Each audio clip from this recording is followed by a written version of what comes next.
It is my privilege to welcome you all to the first plenary session at SPG 2025. Let me begin by sharing with you some key facts that will set the context for today's session. We all know that India has nearly 3.5 million square kilometers of sedimentary basinal area, of which more than half of that remains underexplored.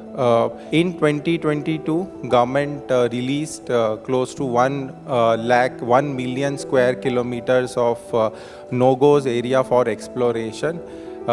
This also included the Andaman Basin area, where we today see a lot of active exploration underway by various companies, including ONGC and oil. A study done in 2017 indicated to a potential yet to find potential, which is geological risk estimate of about 100 billion barrels of oil equivalent. These demands were long pending from the industry, and I think the act is moving in the right direction. Now, despite all the effort that has gone in and the progress that we have made on the policy and regulatory front, India continues to remain dependent on for its requirement on imports. We continue to import 85% of our oil requirement and close to 45% of our gas requirement, so which is a challenge honestly being posed by the government to the professionals in this room. The question that we are asking today is, how do we kind of harness the potential that we have? And I've kind of in the session, 4 broad objectives that we want to achieve, and we'll look to the panelists for their insights on that. One is, the first objective is to deliberate on how do we unlock the potential that we have. Potential that I talked about, 100 billion barrels of oil equivalent. There is another study which is underway, and with the additional data that we have available and with the new technology, this estimate might go as well. The second important aspect and which we will deliberate in detail is around the technology as a lever. How do we leverage the technology to enhance, to bring in efficiency in our exploration process? Third important aspect is balancing the energy security with climate commitments. And fourth important aspect, which is an important enabler, and we already see some progress being made of enhancing the collaborations between national and international players. With that, let me pause, and we are privileged to have eminent panelists of industry captains.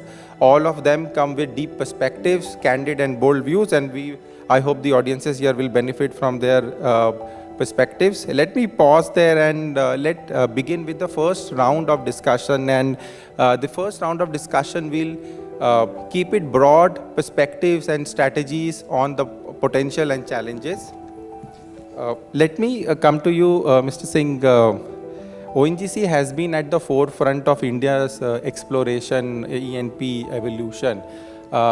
Given the government's and the national expectations, the responsibility now is much bigger. So as we look ahead, what are the ONGC's top priorities of accelerating the exploration, and most importantly, fast-tracking the process of converting a prospect to a discovery, and as expectation laid out, not just a discovery but a big discovery?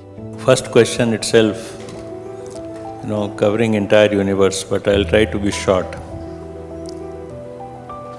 First and foremost, ONGC has been a pioneer. If you see, when 2 multinationals left 98/2, that is EOA, ONGC went ahead and developed the asset. And today, 7% of production comes from Eastern Offshore. So Eastern Offshore was not ultra deep, but definitely deep water and development. For us, right now, the topmost priority is deep and ultra deep water exploration. Fortunately, government has stepped in to give financial support. So there can't be anything bigger for ONGC for this.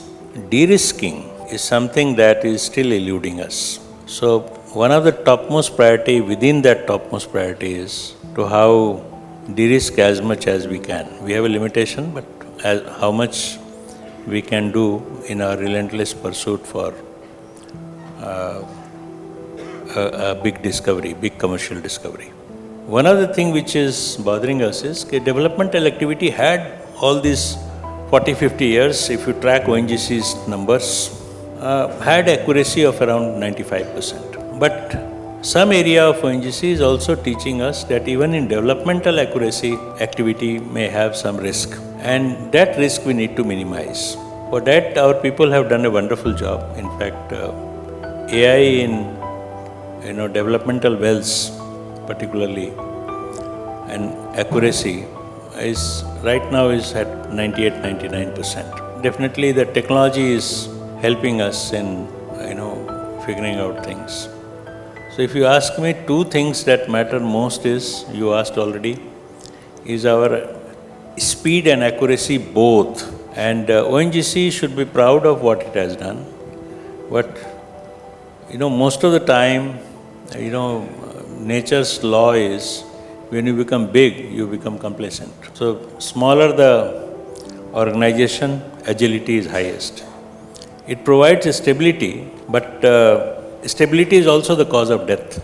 So, it is something that we should be mindful, and ONGC has everything targeted to make it very speed-oriented organization, because we don't have much of time for doing things the way typically a large organization would do. So this is something that we think that we have done enough to hasten things up, and also parallelly relying on wisdom of old and newness of young. There is no substitute for both of us. I don't have the energy which I had when I was 22, 25-year-old. Let me be very frank with you. Definitely I didn't have at 22, 25 years the wisdom that I have today.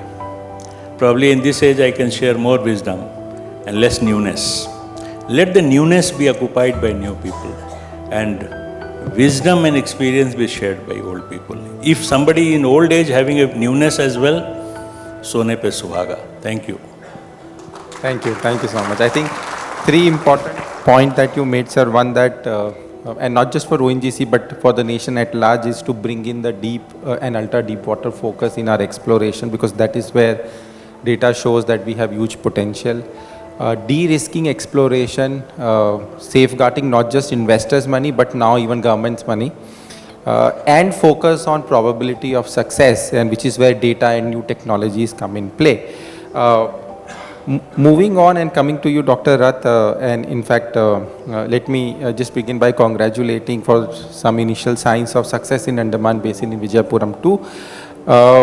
In your inaugural speech, you talked about various sedimentary basins and play areas across geographies, which have actually yielded big discoveries and huge volumes of oil and gas flowing in, and kind of setting that as a basis for India, that possibly some of those similar structures might also yield big oil or gas in India.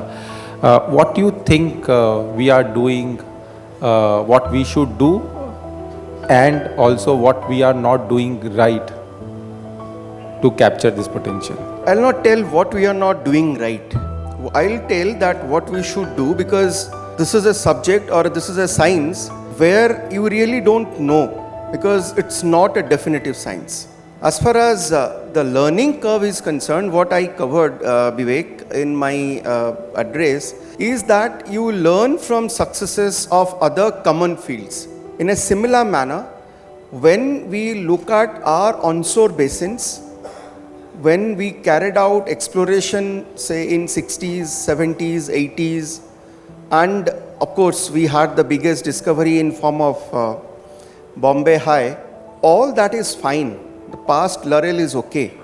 Yes, we didn't have access to the deep waters, but now with the OLP available and with the deep water and ultra deep water available to us today, I will take a cue from Chairman ONGC's comment that how soon we convert these exploration acreages to a possible discovery. I don't know whether it will be a possible discovery or not, but how soon. Because globally what we have observed, when we talk about the Liza discovery of Guyana, that was the 47th well. But it is Exxon which didn't drill all the 47th well. They came in and then drilled that well. And that was backed by a lot of data which was gathered, lot of insight which was available by the previous explorers. Probably a concerted effort is required and we have to push our boundaries. We were actually very happy, content, producing and carrying out our redevelopment work. And I am speaking as an India, not specific to ONGC or Oil India. We could have done many more things, but that's past. Let's not talk about it. What we can do further? Are we having missing opportunities still there in Cambe Basin? Are we having missing opportunities still there in upper part of Assam, both in Nazira and in Naharkatia?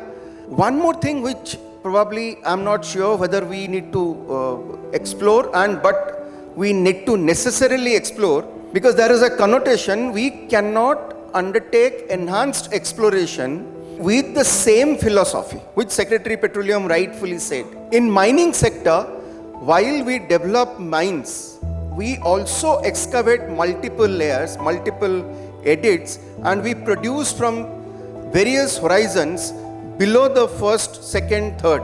In oil and gas space, we normally perforate one zone and we decant that particular zone and then wait and then we go up. It's probably time for us to look at possibility of multiple productions or multiple formations where the pressure balance has to be maintained, understood. Now we are constrained also by the bin size of the tubular. So probably we need to design our well to enhance production. And why am I specifically focusing on production? Because if you don't produce more with a world of $60 per barrel, will not have enough cash balance to undertake those 1,000 crore deep water wells. So it's a catch-22 situation. You have to do exploration, you have to reprocess the data, you have to undertake high-value 3D seismic exploration, and to fund that, we have to do production. So it's a kind of dual requirement, and we have to push our boundary. So I'm very glad that both ONGC, Oil India are doing phenomenal amount of work, but there is plenty to do. Thank you. I think important point that you talked about is, we have examples and global learnings coming on from various places that can obviously leverage for our experience in India. And another focus on data and how do we generate insights from data to kind of improve the probability of success. And third, very important cultural aspect is to not just look at incremental innovation, but also look at a fundamental reset to our approach. Now, just staying on that theme of global learning, let me bring you in, Dube, to the conversation. I think BP has a deep and now a long commitment to India's upstream. I think you today are operationally present on West and East Coast. We're doing our success rate in the exploration side is maybe 1 out of 3. And India is going right now at 1 out of 10, maybe. Global average 1 out of 4. So what have we learned from this? Really, it's about data. Looking at it, process, reprocess, reprocess. I think there are two things that does. It brings accuracy because deep water is expensive. The second thing that's very important is that as you develop all the AI tools, you can do all of this at speed. So what used to take 2 years is taking about 8 months.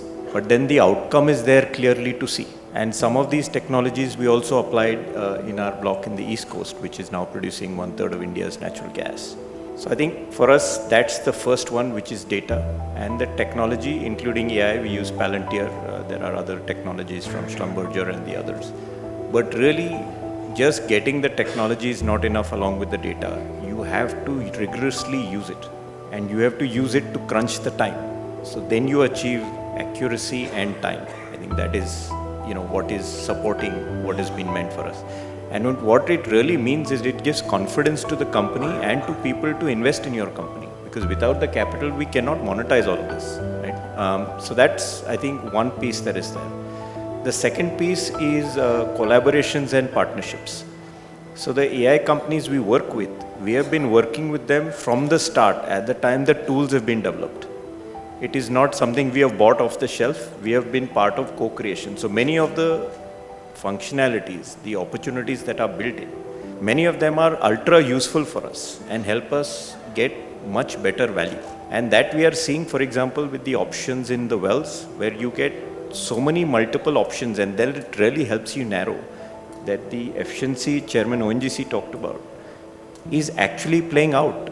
It is playing out by cutting down the cost of a well by almost 40%. That is a massive financial difference that also enables deep water once you have done the data and otherwise.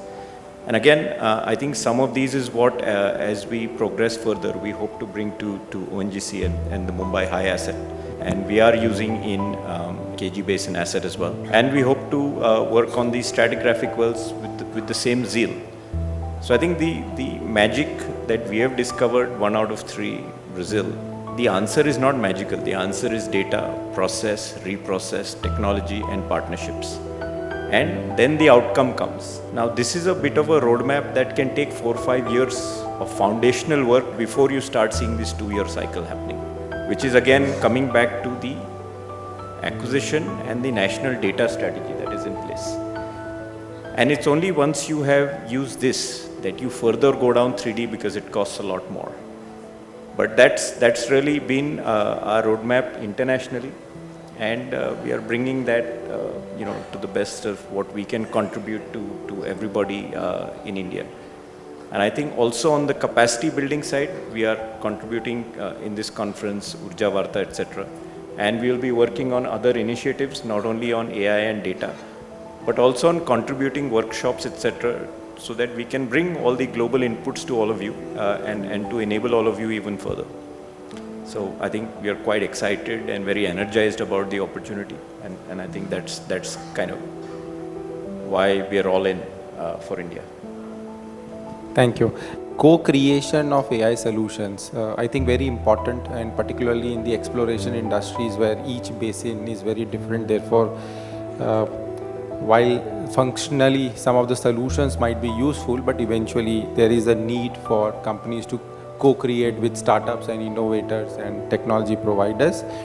And it is important to keep a cost focus and also a focus on crashing the timelines. I think these two is something that eventually de-risk exploration, what Chairman ONGC talked about. Let me just move to you, Mr. Gupta, and let me bring in, while there are efforts on to augment our indigenous base of oil and gas production, but there is a separate dimension, an external dimension of energy security, which comes in a form of overseas oil and gas equity. OVL plays an important role in that aspect. Talk us through some of the key challenges that you face in securing and sustaining these assets, and how can they be overcome? And we are here in each of these countries as an FDI. It's not one cargo that we are taking from a country. We are there for 40 years, 50 years. So when you go in, you are there for the long term. And as a result, whatever changes happen, you bear with that. You become a corporate citizen of that country. So it's not only the commodity risk that we take, it's the fiscal stability risk, it's the change in the head of state's vision of something.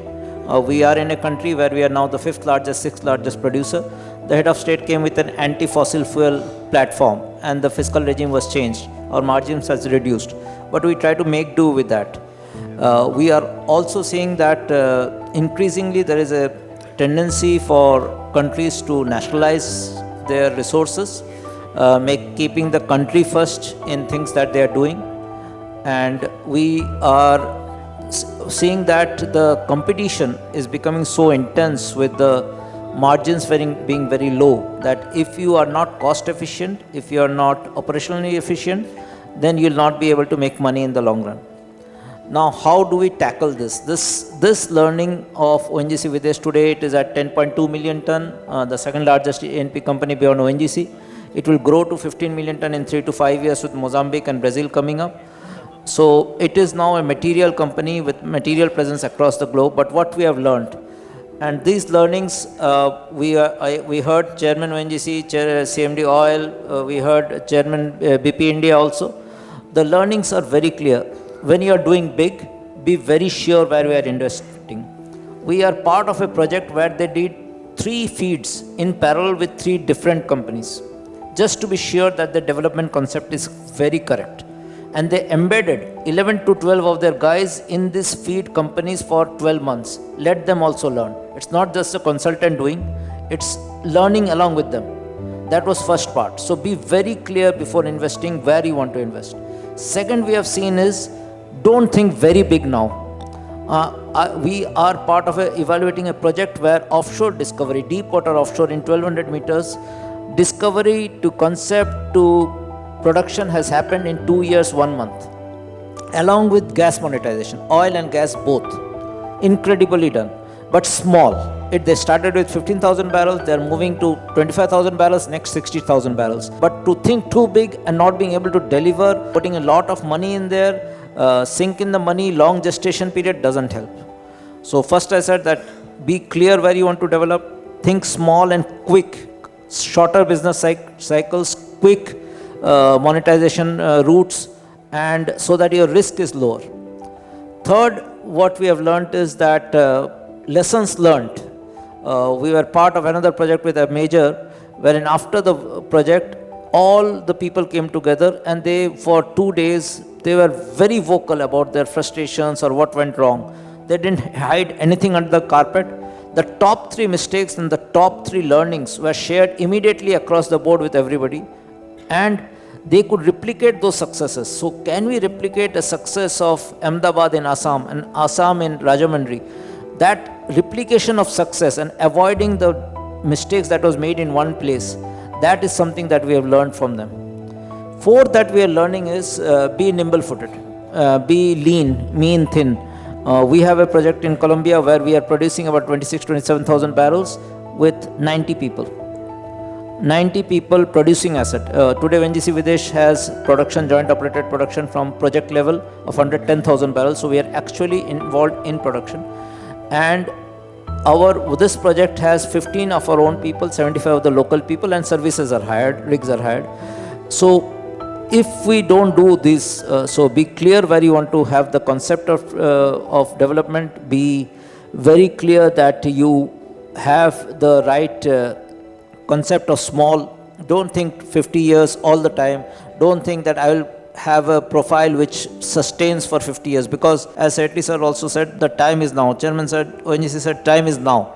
So if we discover something, go for a smaller monetization, understand the reservoir, de-risk it further. And the fifth and the biggest important part that Kartik also mentioned was collaboration, network. It's networking, collaboration, cooperation. It's not I win, you lose anymore. The more we cooperate, the more we understand from each other, the more technology we share, the better it is for everyone. So we are in a challenging environment where oil and gas will phase out in some point in time. Definitely there is a price pressure. We saw during the COVID times that a 10-15 million ton reduction, oil did not go out, brought down the price to $18. So if the transition takes away 10-15 million barrels of the oil and gas or the crude demand, prices can fall anywhere. So it is a time for collaboration, cooperation. This is how we look at the risk. We are trying to grow 50% from 10.2 to 15 million ton, and this is the way forward that we go for in this. Sure, thank you. Balancing the economic value versus the risk play, and most importantly, and I think important lesson that you just shared with that experience is to not just restrict to experience or specific assets, but also between assets and operations. How do we disseminate that learning and use that? Let's deep dive into the next layer of discussion, and I think one common theme that emerged in first round of discussion was around technology. And let me come to you, Mr. Singh. I think we all are aware that technology is top of your mind and top of your agenda. How do you see some of these emerging technologies, specifically, advanced seismic imaging, subsurface analytics, and now a lot of AI-driven solutions? transforming the exploration, and what are your views and how ONGC is working around that? So, I'll give you first general, understanding of the world about oil and gas industry. Technologically, digital-wise, oil and gas industry is seen a laggard compared to 3-4 more industry. Now, this is a general oil and gas perception of the world. In fact, downstream also suffered maximum on account of this. Still, they realized that a big money can be made there by more technology adoption. One of the things that we must be mindful, although we were born little earlier, is that our mind is capable of at best handling 3 variables at a time. Even there is a book on says that even 67% of the population of a particular country struggled with even the simultaneous thinking about third dimension. For me, some solution which is as good as human mind is not going to happen because their focus is right now on developing something for 8 billion people. They are not interested in for a particular industry. So now who is available for you? Your own people and your own, country resources, whatever you can get. Second, you may get some companies which are not big like these guys, looking for some. You are no more a darling of the world. Let me tell you that very bluntly to you. Oil and gas is not a darling of the world anymore. Because that fact you will come to know while talking to your children. In fact, if you are joining oil company, you are considered little ... You ask a rank holder in any of the IIT what opinion he holds for oil and gas, you will come to know. Thank God we have still parents who are lower middle class, who still Pandey, Sharma, Tiwari, who tell their children to join PSUs. Because वो बेचारा sugar mill का उसको stability चाहिए, उसको growth नहीं चाहिए. Growth तो incidental है, बाद में मिल जाता है. When I was joining, I am not forgetting, I got some campus placement somewhere and I wanted to join that and my whole system came, वो तो प्राइवेट है. वहाँ जाओगे तो बर्बाद हो जाओगे. वो बंद हो जाएगा, फिर क्या करोगे? तो आप सरकारी में जाओ. तो basically we look for stability. We don't look for growth. Our employment all focus is, what I'm trying to say, that this world you have to carve out yourself. If you think that unless you get some partner who is mid-size and who is really hungry to work with you, to make their space. So this question we have to figure out on AI and this side, that we do not have the best of world's current attention on us. In fact, I was told that NVIDIA, Singh came to India and he came to Dehradun 5, 6 years, 7 years back. And now you can't get his appointment. He's the richest man. He's turning out to be one of the richest person in the world because NVIDIA market cap is now as good as Indian GDP. What I'm trying to say very emphatically, that this war you have to fight yourself. You don't have the wherewithal of West to help you in your bigger journey of data, but data processing, data inferencing, data contrasting, these are the world possibly will only reduce our capital engagement or money engagement in exploration. And also what country needs. It's a matter of all of us should all the time worry about a country of our size. In fact, Secretary, somebody said 15%. It is untrue. Oil today is not more than 11%.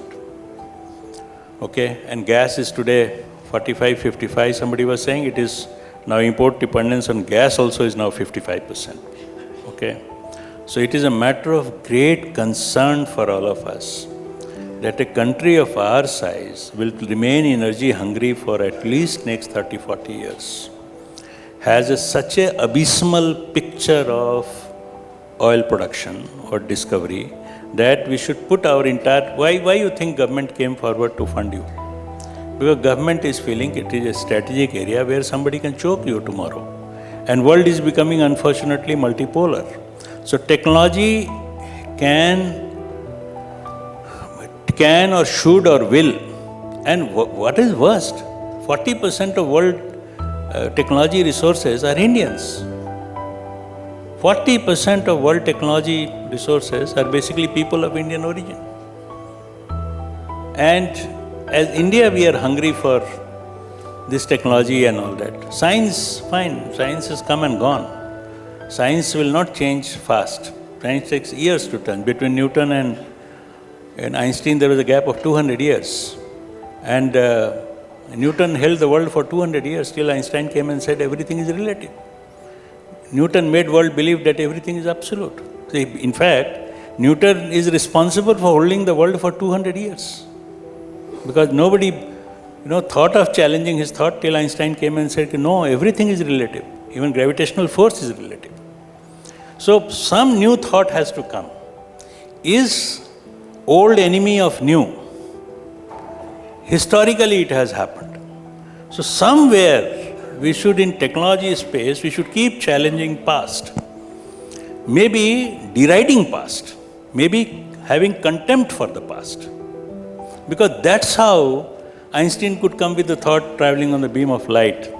Because he was challenging the thought that probably the theory of relativity and all. So therefore, technology, I became a little philosophical.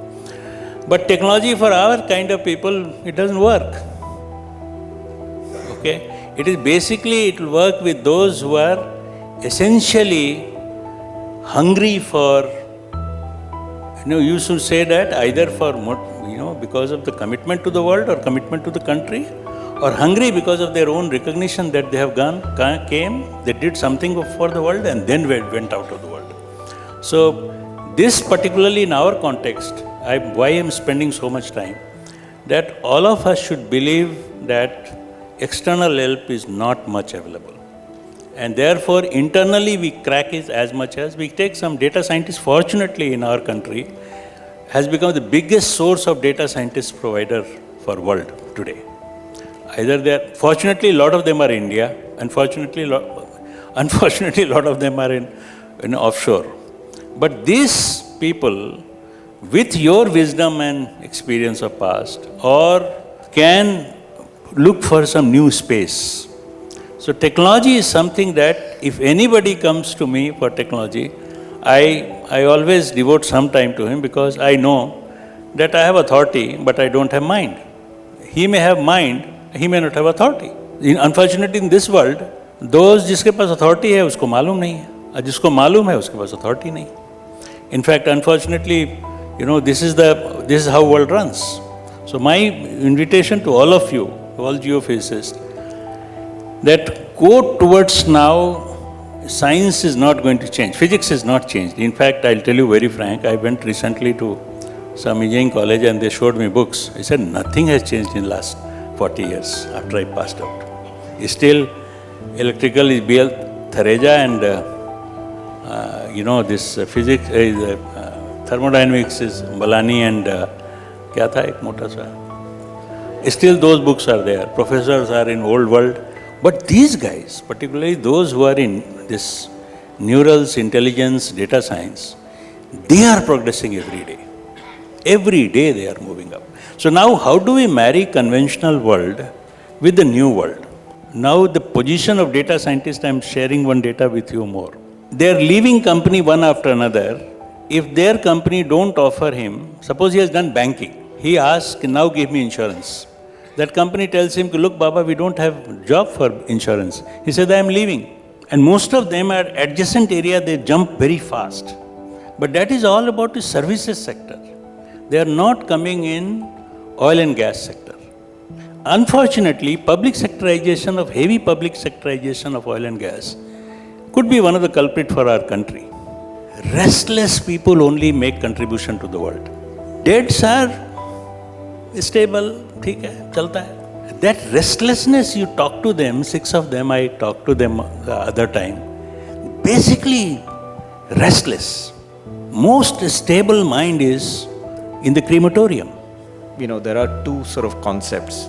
You have to realize that once you're clear on what you want, you have to have data, technology, AI work for you. It's not the other way around. So you have to be clear in your mind what you want it to do for you. The second, we realized that once you come to that, you need a mindset which is technology oriented. And as Chairman said, many of us have experienced that, but we are not technologists. We are in our own specific areas, but when you talk about digital and AI, it's not like that. So what BP did at that point is we went out and hired people from the Google, from the Amazon, and from the Ubers of the world. They actually became leaders of these verticals. And they helped define the roadmap. And then you have to go ahead with A, partnering on development side, B, hiring and doing work which is in the GCCs, and that comes at a huge cost. These are very sought after capability today. And then the third is the use cases that need to start showing value. You can't do AI and data because I have FOMO. I want to do it. You have to start showing demonstrable value.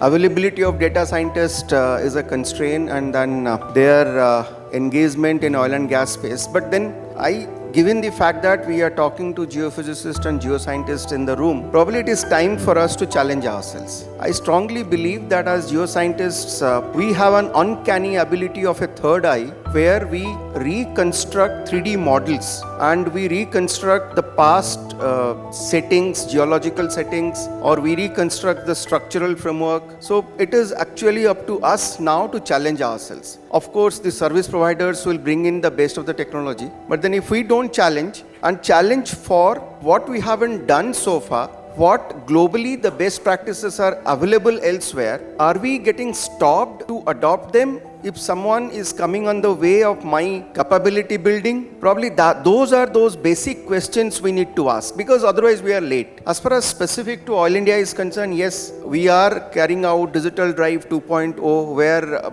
the AI ML is kicking in as part of our reprocessing of the data, both borehole geophysics and surface geophysics, both 2D and 3D. We are currently launched something called a workover optimizer tool, where the production data is getting collated and it is AI driven to tell us the sequencing of workover operations. We are also looking at reservoir monitoring in terms of borehole, bottom hole pressure, and the story that every borehole or every producer is trying to tell us. Because one thing which I realize, and I think we should also have a thought about it, that the project execution per se, which happens in the downstream or in the midstream sector, is very definitive. In upstream sector, you grow on a daily basis with every producer getting added to it. So while we always look for an early monetization, we also bring in a lot of constraints in terms of process parameters. That is where we also see a possibility of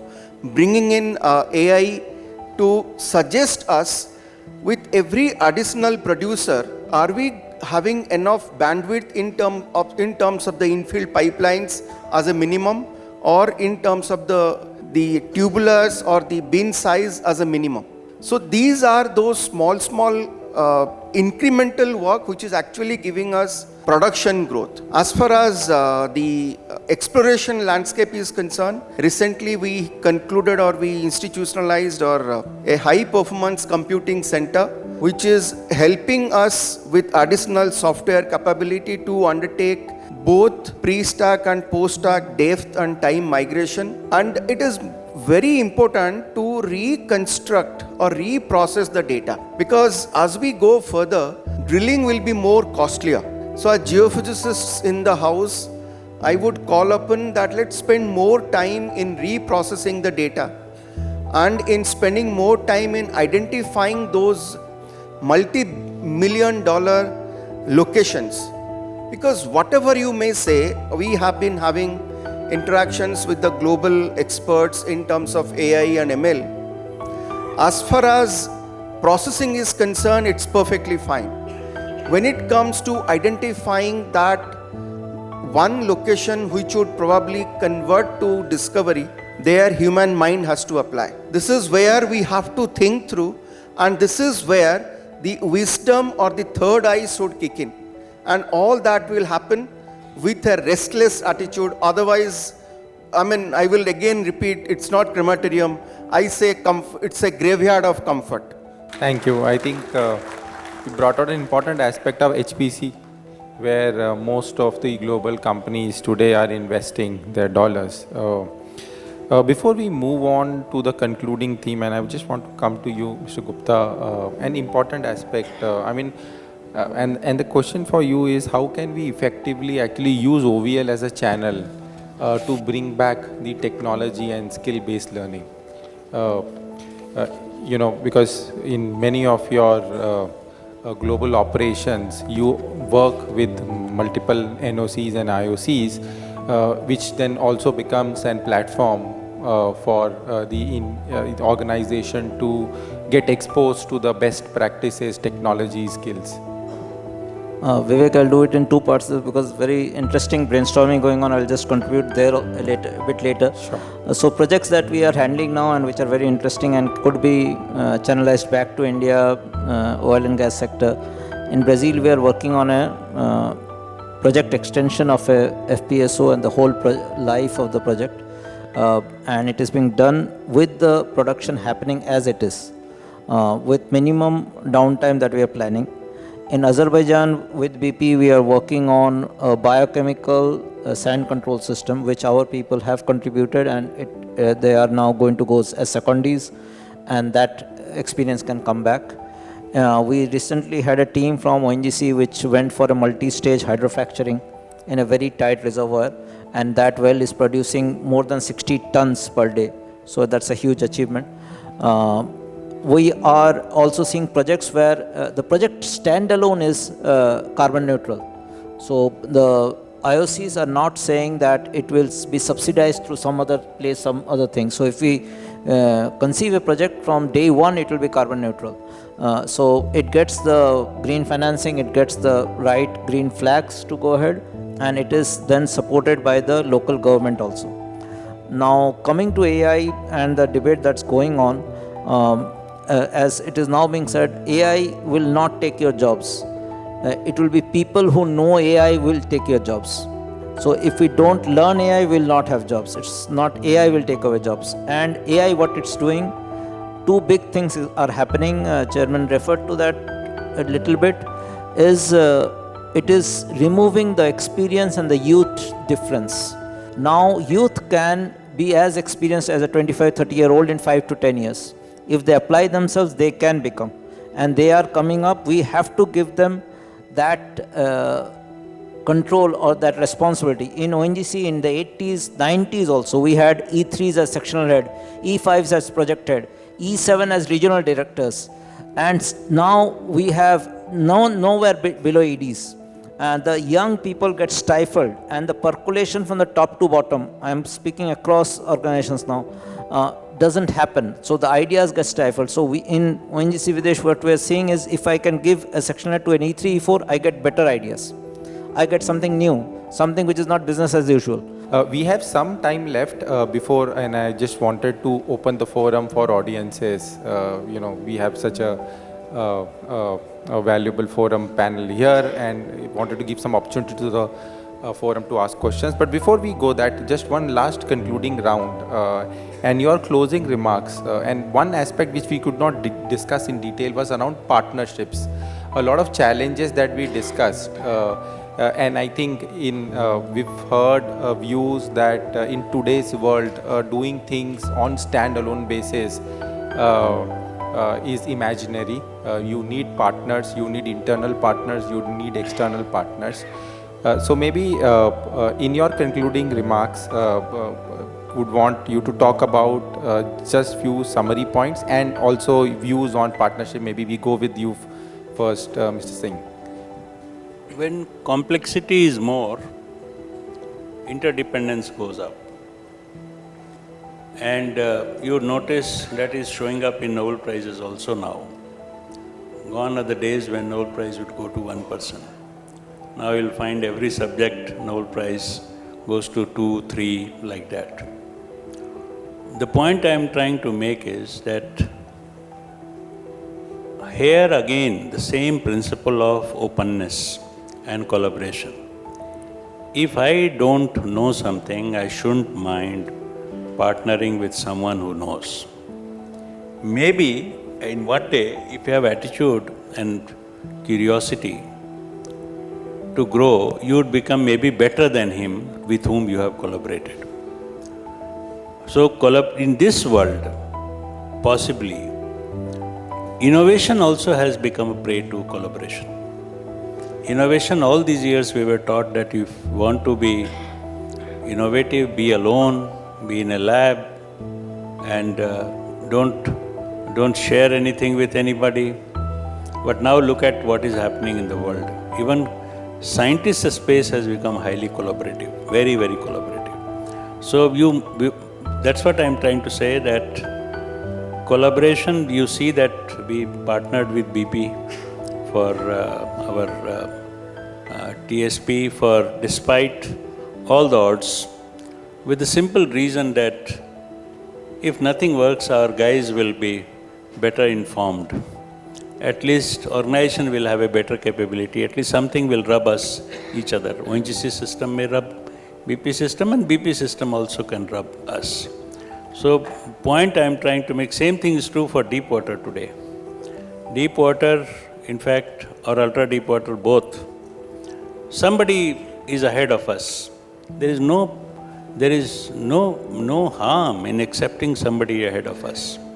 Humility and curiosity is the first consideration for a guy to go up, because he should know that somebody is ahead of you and we must extend our hand for a collaboration for the mutual interest of both of us.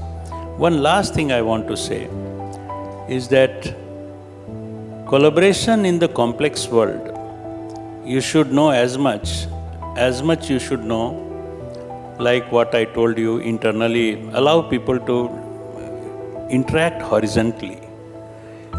If too much of verticality is bad, somehow large organizations have this problem of bosses encouraging verticality.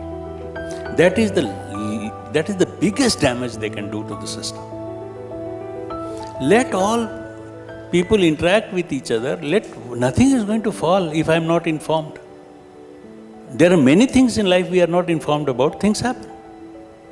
So this point more so because our education system, I was little good in education, but I realized very fast that our education is all about memory. It is not about application. Memory is not going to innovate. Application is going to innovate. So then I stopped everyone in my previous company to do interview, those guys who would go and ask code in questions. He'll ask him to write an equation. I said, तेरे से ज़्यादा तेज है वो, तेरे से 30 साल बाद पैदा हुआ है वो. Younger generation is brighter than us, scientifically proven. IQ is growing up every 10th year by some number. You go and ask him engineering questions, which is in your memory. You are gone there to test his memory because already he is 8-pointer, he has gone to IIT, NIT. तेरे से बढ़िया score किया होगा 12th में उसने, तभी वो वहाँ पहुँचा है. You go to test the application, how he applies. Unfortunately, we love asking questions which is test of memory. Test of application is the best thing. Plus, application guy is infinite opportunity. Memory has a limited application. One of the things that is coming in our way, we feel, is that our over-reliance on people having good memory. I don't know, it is anti-innovation. Now, that solution I don't have, but someday India will also have American education system, where a class 5 child learns in school what are the things he should stop, what are the things he should continue, and what are the things he should start. This is the education system. That's how they are where they are, and where हम रामायण का श्लोक याद करके क्या करेंगे? Past is good for sleeping, but future is all about anxiety. So that question, I am saying that थोड़ा मैं भी philosophical हो गया, but what I'm trying to say, this point is very important, that we must allow some kind of contempt in the system. No chairman will make that statement. 10% rebellion in you will good to the system. It will not do. Not rebellion that you will go and slap your boss, but at least in the mental freedom to express yourself in the group. Either we should all permit you to do more and more and more, because we want universe to grow. We don't want, you have not here to constrain the universe. We have come, we will go. Nothing will be left from us. एक nail भी नहीं रहेगा 10 साल के बाद. दुनिया हम नहीं रहेंगे, दुनिया रहेगी. तो what I am trying to say, because I will not get a crowd like this, कि थोड़ा freedom दो आप. Innovation cannot grow without freedom. Innovation is a product of freedom and anarchy. Compliance is degrowth. Compliance is required only when the war situation comes. Army has a perfect system of compliance. Compliance up to 80-90% ठीक है. 9 बजे आ जाता है, 5 बजे चला जाता है वो compliance. But 9 बजे के 5 बजे के टॉयलेट भी मेरे को पूछ के जाएगा, ये compliance नहीं है. So what I am trying to say कि for innovation, I digressed again, कि ये what you are saying is something that we should encourage. Thank you. Thank you. Over to you, Dr. Rath, your views. He covers everything, but anyway, two takes. One is, there is again, I will be philosophical. It is extremely important to know what we know. That's our strength, perfect. But it is more important to know what we don't know. Then only we can question ourselves. And Vivek, I can assure you, and sir, I can assure you that in Oil India, we have a open door policy for Chairman Oil India. So that is where we have encouragement to all of our colleagues, whether it is exploration or production otherwise. So they are allowed to question themselves and to the organization also. As far as the collaboration is concerned, there are two things which I would like to share. Last 2 years or so, we did 45 studies, and that gave us 90. These numbers don't match with ONGC, I agree. But we did 45 studies, and 90 prospective locations and successful locations have been identified. As national oil companies, if we create credence in the exploration landscape, then the international oil companies, IOCs and NOCs will look at us and will extend their hand for collaboration. So that credence establishment responsibility belongs to us.